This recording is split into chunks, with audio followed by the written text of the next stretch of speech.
And I'm back. And I'm using Kent and attacking him and hitting him. It seems like a wise decision to leave that bandit to the knights. Yes, it does, Lynn. Yes, it does.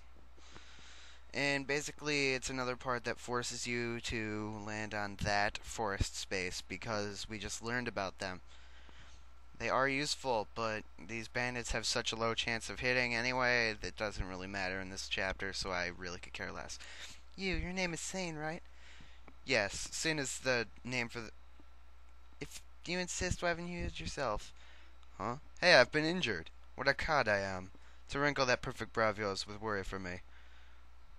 I was thinking of giving you a vulnerary, but it looks like you're fine, so never you mind. No, wait, I'll take it. Please, I'll take it.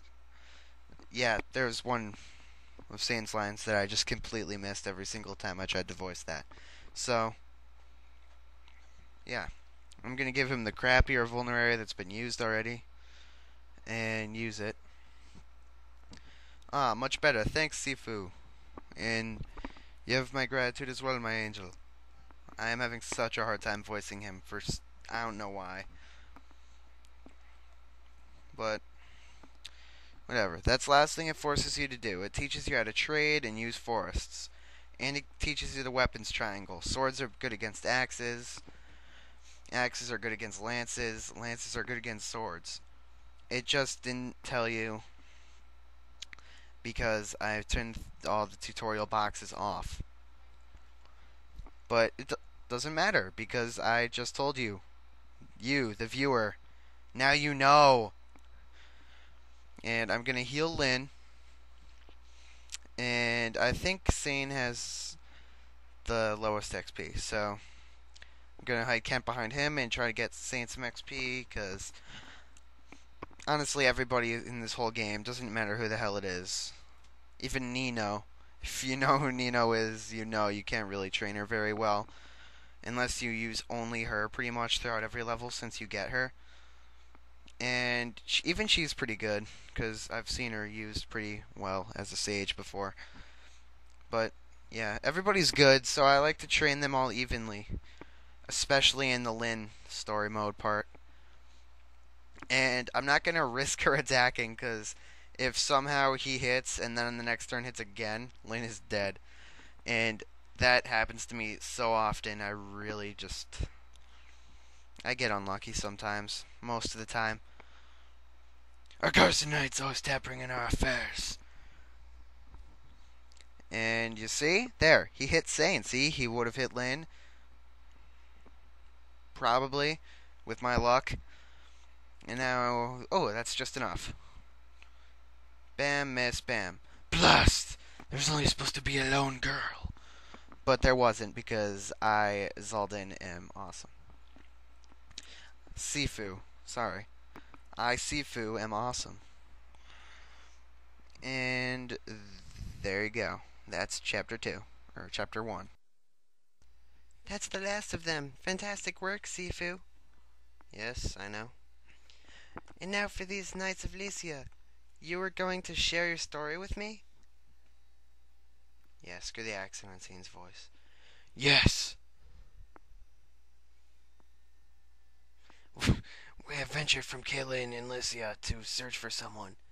Lycia, that's the country beyond the mountains southwest, isn't it? Correct. We've come as messengers to Lady Madeline, who eloped with a nomad 19-some years ago. Madeline?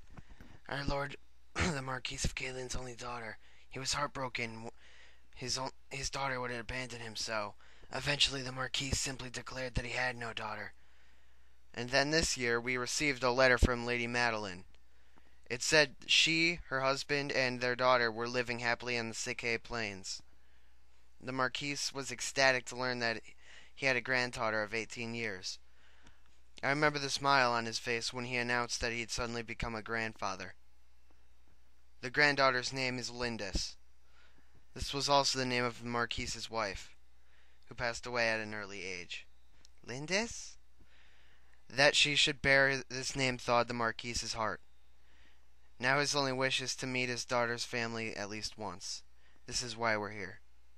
We didn't know that Lady Madeline died a few years after sending her letter.